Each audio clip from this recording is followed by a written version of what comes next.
Hello everyone, welcome to the TGT lab. तो guys कुछ दिनों से मेरी तबीयत ख़राब थी, दैट्स वाई मैं वीडियोस नहीं बना पा रही थी। लेकिन अब हम शुरू करते हैं जहाँ से कंटिन्यू कर रहे हैं हम जहाँ तक हम आ गए थे। हम DSSB TGT SST के लिए हमने सीरीज़ शुरू की हुई है जिसमें हम सिलेबस वाइज कर रहे हैं सारे टॉपिक्स। और हमने स्टार्ट किया है ज्योग्राफी से, ठीक है। ज्योग्राफी से हमने स्टार्ट किया है और अब हमने जो क्लास 11th क्लास की NCERT है उसका जो फिज़िकल ज्योग्राफी है हमारी उसके हमने 5 चैप्टर कंप्लीट कर लिए हैं। और अब हम मेरे को कमेंट्स आए थे काफ़ी बच्चों के और मैसेज भी किया था कि मैम प्लीज़ हमें MCQs और क्वेश्चंस करा दो chapter wise so that the chapter will be more clear to us. तो गाइज़ आज हम MCQ करने वाले हैं, क्वेश्चंस करेंगे।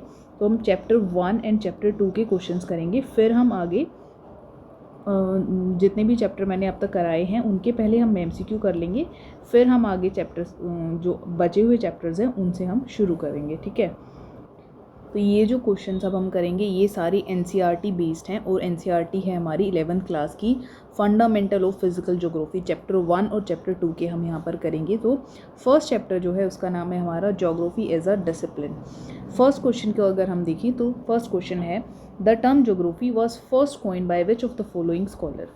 अब देखो, तुम सबसे पहले खुद से ट्राई करना क्वेश्चन करने की, वीडियो को पॉज करके, और फिर आंसर देखना कि तुमने जो आंसर टिक किया है वो सही है या नहीं, ठीक है। मैं तुम्हें इसके आंसर भी समझाऊंगी, क्वेश्चंस कहाँ से आए हैं, कैसे आए हैं, किस तरीके से फ्रेम हुए, सब हम इस वीडियो में डिस्कस करेंगे। फर्स्ट क्वेश्चन है, फर्स्ट ही पेज पे गिवन है, बहुत इंपॉर्टेंट क्वेश्चन है। और मैंने जब वीडियो में तुम इसकी चैप्टर 1 वाली जो है वो वीडियो ज़रूर से देखना, तो तुम्हें बहुत ज़्यादा अच्छे से समझ आएगा कि क्वेश्चंस मैंने कहाँ से दिए हैं। क्वेश्चंस अगर जिसने वीडियो नहीं देखी है तो पहले जाकर वीडियो देखो, चैप्टर की वीडियो देखो, कंप्लीट करो उसको, फिर तुम MCQ पे आओगे तो it will B so easy for you और तुम्हें बिल्कुल अच्छे से समझ आएगा। द टर्म ज्योग्राफी सबसे पहले किसने कॉइन की थी, उनका नाम है Eratosthenes, okay. The second question is the word geography is drive from 2 Greek roots. ये भी एज इट इज़ हमारी बुक में गिवन है। Which of the following correctly identify them. अब देखो, जियो का मतलब बताया हुआ है इसमें। सबसे पहले देखो, जियो का मतलब सब में अलग अलग है। वाटर नहीं हो सकता, अर्थ हाँ, लाइफ नहीं हो सकता, स्काई नहीं हो सकता, तो आंसर क्या होगा, यही होगा। सेकंड को देखने की ज़रूरत ही नहीं है।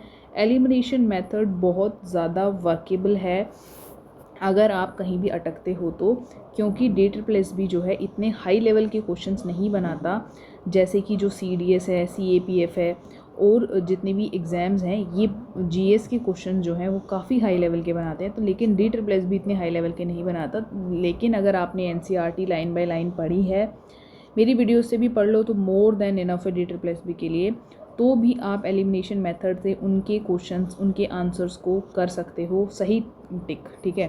तो ऐसे ही देंगे वो पूरा एकदम, आपको बस पता होना चाहिए आपको एलिमिनेशन ऐसे करते हैं जैसे अभी हमने किया। जियो का वर्ड देख लेते हैं पहले, सबका अलग अलग दे रखा है, ठीक है। चलो इसका नहीं पता था हमें कि जियो का मतलब अर्थ होता है, तो फिर ग्राफोस का देख लो, इसमें भी तो सबका अलग अलग दिया हुआ है, ठीक है। तो ग्राफोस मतलब डिस्क्रिप्शन, किसका डिस्क्रिप्शन, अर्थ का, सीधा सा था। Second question, third question is which of the following best define geography in the simplest term? The study of star and planets, the description of Earth as the abode of human being, the analysis of weather pattern and the mapping of ocean floor. बिल्कुल easy है, खुद से पढ़ो समझ आएगा। Study of star and planet में थोड़ी ना, ज्योग्राफी में थोड़ी ना पढ़ते, ज्योग्राफी में पढ़ते हैं लेकिन ज्योग्राफी इस चीज़ को डिफाइन नहीं कर रहा ना, स्टार और प्लैनेट की स्टडी को। इसका बताओ तुम्हें कमेंट में। मैंने तुम्हें जब 8th क्लास की NCERT का चैप्टर कराया था और 6th क्लास की NCERT का जो फर्स्ट चैप्टर कराया था उसमें मैंने बताया हुआ है कि what we call the study of star and planet. ये तुम्हें याद होना चाहिए।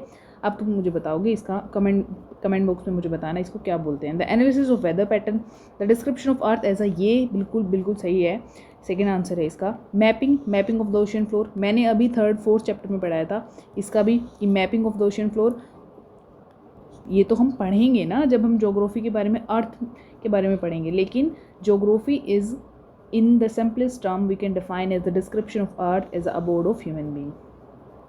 Next question is primitive societies depend on which of the following of 3 substances.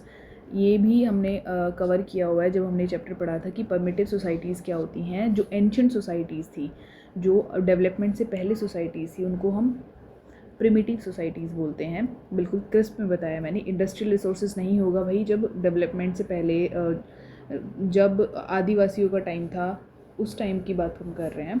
तो इंडस्ट्रियल रिवोल्यूशन तो तब आया नहीं था, तो कैसे होगा? ये भी नहीं होगा। टेक्नोलॉजी भी कैसी आई होगी उस वक्त? तो थर्ड क्या है? Natural means of substance such as edible plant and animals. तो ये हो सकता है, मोस्ट प्रोबेबली यही आंसर है। फोर्थ है हमारा मैरीटाइम ट्रेड का तो कोई ऑप्शन ही नहीं है भाई। तब पहले खाने का ही नहीं पता था कि कैसे खाते हैं, कैसे पकाते हैं। सबसे पहले फायर का ही इन्वेंशन नहीं हुआ था, तो कैसे होगा? तो ये क्या है? Natural means of substance such as edible plants and animal, ये इसका आंसर है। The next one is which of the following is not a concern of geography as a discipline. ये वाले क्वेश्चन सब बहुत आते हैं। You have to careful of this note, ठीक है। कई बार हम क्वेश्चन पढ़ लेते हैं लेकिन नोट छोड़ देते हैं, जिससे क्या होता है कि हम क्वेश्चन गलत कराते हैं, फिर बाद में देखते हैं कि अरे इसमें तो ये पूछा था कि कौन सा नहीं है, ठीक है। तो अब देखेंगे हम इसके ऑप्शंस क्या हैं।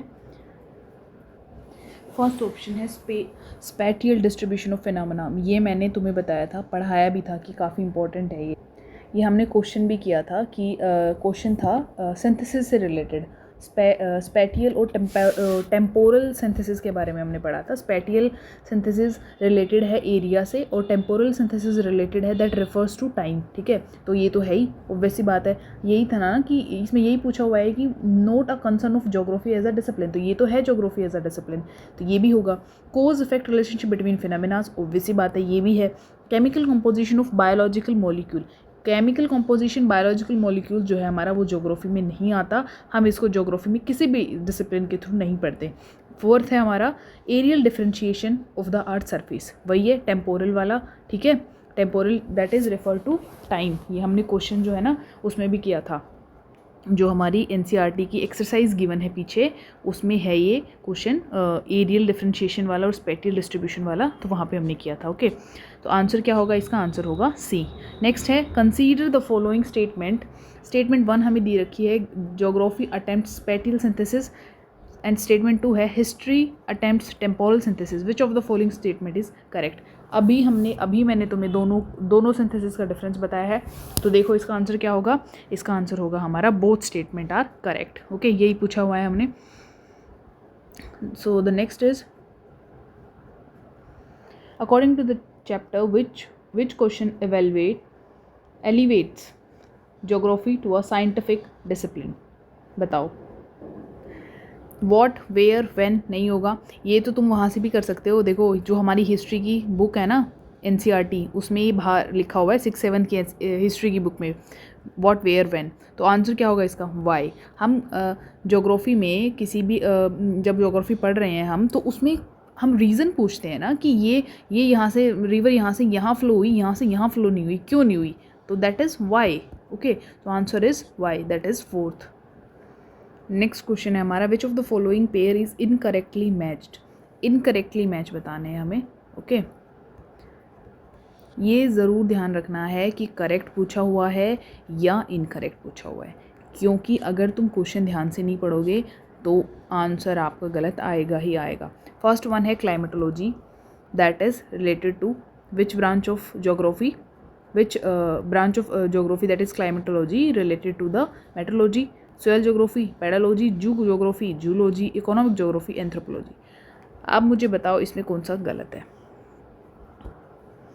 तो 8th है, उसमें देखो क्लाइमेटोलॉजी में हम पढ़ रहे हैं मेट्रोलॉजी, जो डिसिप्लिन है वो क्लाइमेटोलॉजी में पढ़ रहे हैं, बिल्कुल सही है। पेडोलॉजी का सॉइल का हमने पढ़ा था, मैंने तुम्हें बताया था जब हम सॉइल का एक चैप्टर में ना, शायद 3rd या 4th चैप्टर में पूरे पेज पे ना एक सोयल का बस छोटा सा पार्ट दिया हुआ है, एक पैराग्राफ में सोयल को डिफाइन किया हुआ है, उसमें मैंने तुम्हें बताया हुआ है सोयल ज्योग्राफी को हम जो सोयल उसमें पेडोलॉजी जो है एज अ डिसिप्लिन उसको पढ़ते हैं।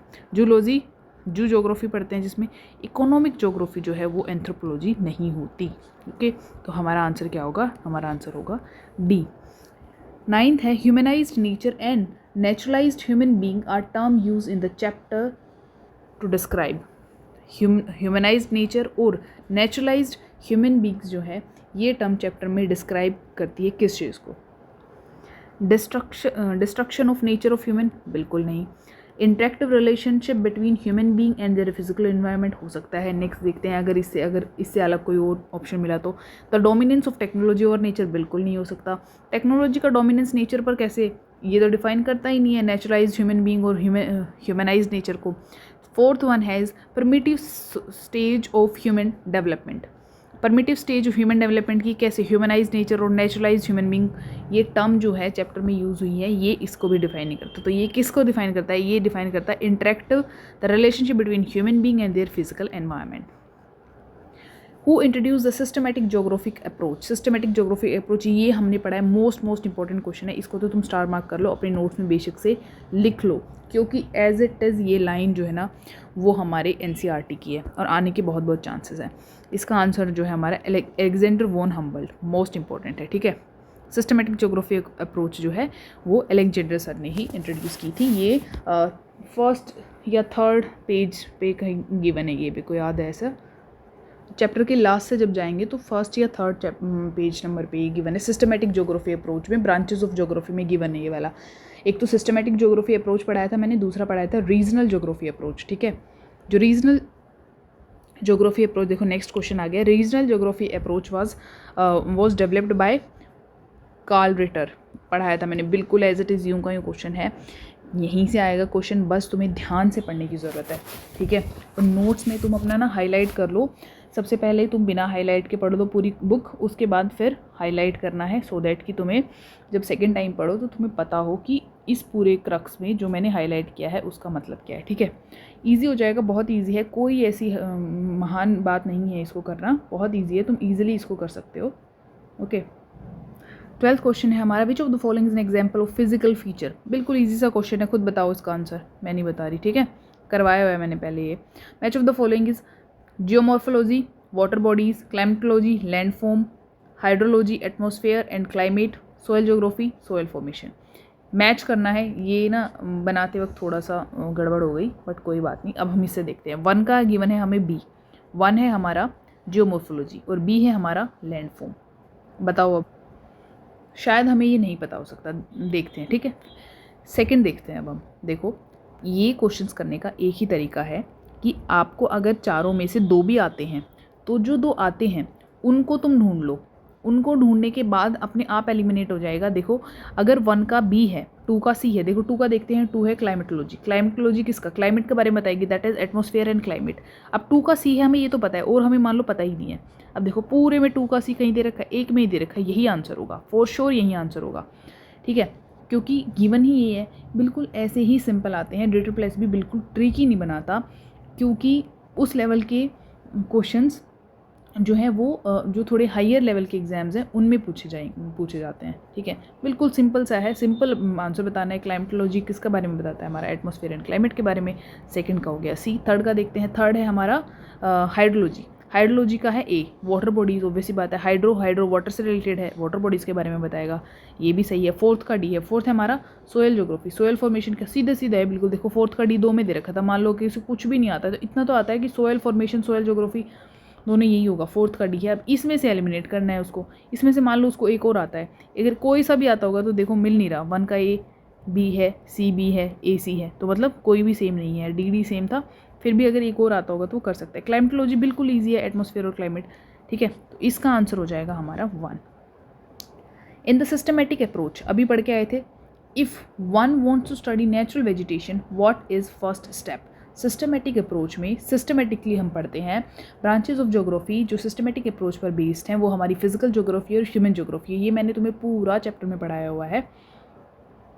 अब देखो, study vegetation as a regional level, at a world level, as a whole, identified typology with in a country and compare vegetation between 2 continent. नहीं भाई, सिस्टमेटिक अप्रोच जो है वो एज अ होल की जाती है, तो हमारा आंसर होगा B, study vegetation as a world level, at a world level as a whole. Next question, which of the following discipline attempt temporal synthesis. Temporal synthesis मैंने अभी बताया था, आंसर बताओ इसका।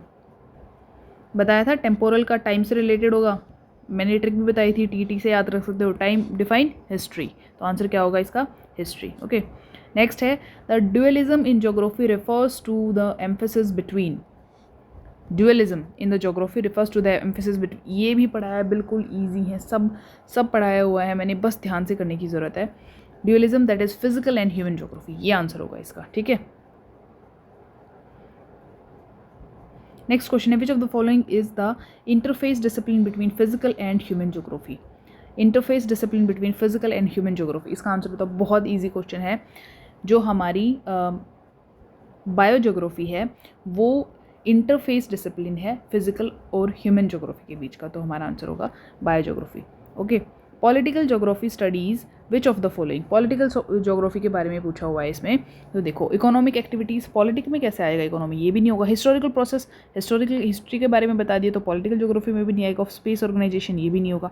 Boundaries, space relation and political behaviour of the population, that's come under the political geography. Okay, so the answer is C. आगे पढ़ने की जरूरत ही नहीं है, लेकिन मैं तुम्हें बता दूँ कि अपनी रीडिंग स्पीड इतनी अच्छी कर लो कि तुम्हें 40 मिनट्स में 50 मिनट 40 to 50 मिनट में तुम पूरे पेपर को गो थ्रू कर लो और अच्छे से पढ़ लो। अगर अब की बार ऐसे ही आ रहे हैं क्वेश्चन, स्टेटमेंट वाइज ही क्वेश्चन आ रहे हैं, कोई भी क्वेश्चन ऐसा नहीं था एक आधा क्वेश्चन जो तुम्हें डायरेक्ट बुक का नाम पूछ लिया, किसी डायरेक्ट डेट पूछ ली, डायरेक्ट किसी साइंटिस्ट का नाम पूछ लिया, तब ही आपको देखने को मिलेंगे static type questions, direct question की तुमने पढ़ा और आंसर कर दिया, वरना सारे स्टेटमेंट वाइज क्वेश्चंस थे और स्टेटमेंट को पढ़ने में लगता है टाइम। तो you have to increase your reading speed, then only you will able to attempt the questions in 50 to 60 minutes, ठीक है। क्योंकि पहला पेपर है, 1 घंटे से ज़्यादा लग ही जाता है, 1 घंटा 10 मिनट के अराउंड लग जाता है। तो अगर आपके 50 मिनट में हो रहे हैं क्वेश्चन, देन ओनली 50 मिनट में आप पूरे क्वेश्चन को रीड कर पा रहे हो, then only you will able to clear the exam. सबसे पहली बात तो ये है कि पेपर अटैम्प्ट पूरा करना है, उसके लिए तुम्हारी रीडिंग स्किल अच्छी होनी चाहिए। रीडिंग स्किल ऑटोमेटिकली अच्छी हो जाएगी, NCERT पढ़ो, रीड ही तो कर रहे हो उसको, ठीक है। नेक्स्ट क्वेश्चन देखते हैं हम। एजर्शन दिया है geography is describe as a discipline of synthesis. Reason दिया है it integrates data from natural and social science to understand spatial pattern. Select the correct option. बिल्कुल सीधा सा है, दोनों ही सही है। रीजन करेक्ट एक्सप्लेनेशन है असर्शन का, ठीक है। कैसे, अब देखो, जो डेटा हमें नेचुरल और सोशल साइंस इसमें दे रखा है, it integrates data from the natural and social sciences to understand spatial pattern. Spatial pattern का अभी मैंने समझाया था, खुद समझ जाओगे, बिल्कुल ईजी सा है। Geography is describe as discipline of synthesis. Synthesis किसका, स्पेटियल सिंथेसिस, और दूसरा मैंने क्या बताया था, टेम्पोरल सिंथेसिस, ठीक है। आंसर इज ए, 19 का आंसर। ओके, नेक्स्ट चलते हैं हम। Which of the following correctly represent the time as a dimension in geographical study. 20 question है। Time is irrelevant to geography, के बिल्कुल गलत है। टाइम ही तो सबसे ज़्यादा ज़रूरी है। टाइम से तो हम पता कर पाएंगे कि कितने साल पुराना है, कब इन्वेंट हुआ था, कब इसका ओरिजिन है, अर्थ के ओरिजिन के बारे में, अर्थ कितने साल पहले बनी थी, ये सब टाइम तो बहुत ज़रूरी है। कैसे रिलेवेंट हो सकता है ज्योग्राफिकल एनालिसिस के लिए, ये क्वेश्चन ये गलत है। Time is the first dimension of geography, इसको हम कंसिडर कर सकते हैं। नेक्स्ट पढ़ते हैं। Time is the fourth dimension in the geography, geographical study. हाँ, फर्स्ट डायमेंशन नहीं है, फोर्थ डायमेंशन, इसको कंसिडर कैसे है, तो गलती हो जाएगा। फर्स्ट है नहीं। Time replace space in modern geography, ये भी नहीं है। आंसर होगा हमारा आंसर सी, ठीक है, 20 का। Next question is which of the following branches of geography is concern with the study of habitats and species. कौन सी ब्रांच स्टडी करेगी ज्योग्राफी की हैबिटेट्स एंड स्पीसीज को? बिल्कुल ईजी सा आंसर है, बताओ, इकोलॉजी एंड इकोसिस्टम, ठीक है। Physical geography include the study of which of the following sphere. Select the most complete answer. Physical geography में लिथोस्फीयर, एटमॉस्फेयर, ओनली आ गया? नहीं भाई, ये दो तो थोड़े ना, और भी तो हैं। Hydrosphere, biosphere only? नहीं, लिथोस्फीयर है, एटमॉस्फेयर है, हाइड्रोस्फीयर है, बायोस्फीयर है, ये सारे ही हम पढ़ेंगे, तो आंसर इज सी, ठीक है। नेक्स्ट है pedogenesis is the process related to which branch of physical geography. ये पूरा ना ऐसे फ्लो चार्ट दे रखा है सर्कल करके, ठीक है, उसमें यूँ सर्कल करके, वो आपको ज़रूर से पढ़ना है, ज़रूर से। उसमें से 1-2 क्वेश्चन आने की बिल्कुल चांसेस हैं, ठीक है, और वो तो पता होना ही चाहिए। फील्ड ऑफ ज्योग्राफी के बारे में गिवन है, वो बिल्कुल, अगर आप ज्योग्राफी पढ़ रहे हो तो कुछ चीज़ें ऐसी हैं कि आपको सिर्फ उनकी रेक्टिफिकेशन नहीं करनी, आपको डेली लाइफ में भी वो चीज़ यूज़ होंगी, ठीक है। अभी you are student and in future you will become parents, ठीक है, और you will have a lot of responsibility. तो ये सारी बेसिक चीज़ें हैं। तो कभी भी पढ़ना ऐसे बर्डन लेके नहीं है कि पढ़ रहे हैं यार याद करना पड़ेगा, नहीं, बहुत सारी चीज़ें समझने की हैं। आसपास तुम देखोगे तो वो समझ आ जाएंगी, इतना ईजी लगेगा। सबसे आसान काम मुझे लगता है पढ़ना है, ठीक है। तो गाइज नेक्स्ट क्वेश्चन जो हम कर रहे थे 23, इसका तो मुझे आंसर बताओ। पैडोजेनेसिस अभी पढ़ा था हमने, ठीक है। अभी ये देखो, ये कौन सा क्वेश्चन था हमारा जिसमें हम मैच ऑफ द फॉलोइंग में पढ़ रहे थे, हमने पढ़ा था अभी देखो, ये रहा, सोइल ज्योग्राफी को पढ़ा था हमने, क्या, पेडोलॉजी। याद रखना है क्वेश्चंस का, इनकरेक्टली मैच, और ये करेक्ट था, इनकरेक्ट हमारा इकोनॉमिक ज्योग्राफी वाला था, एंथ्रोपोलॉजी वाला, ओके। तो इसका आंसर क्या हो जाएगा हमारे 23 का, सोइल ज्योग्राफी। पैडोजेनेसिस किससे रिलेटेड है, सोइल ज्योग्राफी से, ठीक है। याद रखना है, बहुत ये क्वेश्चन तो इतनी बार घुमा फिरा के पूछा है, इतनी बार घुमा फिरा के पूछा, देखो इसी में पूछ लिया घुमा फिरा के, ठीक है। किसी ने अगर ध्यान से नहीं पढ़ा होगा ना, ये नहीं कर पाएंगे। बेशक से हम पीछे करके आए थे ये क्वेश्चन, लेकिन ये यहाँ पर नहीं कर पाएंगे वो बहुत इंपॉर्टेंट क्वेश्चन है। According to the chapter which of the following has India develop the technology for,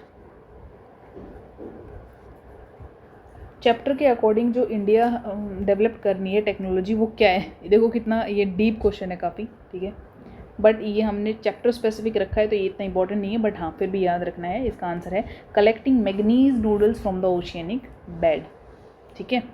next है which of the following statement about geography and history is correct, correct पूछा हुआ है इसमें। So geography is concern with time and history is concern with space, गलत है।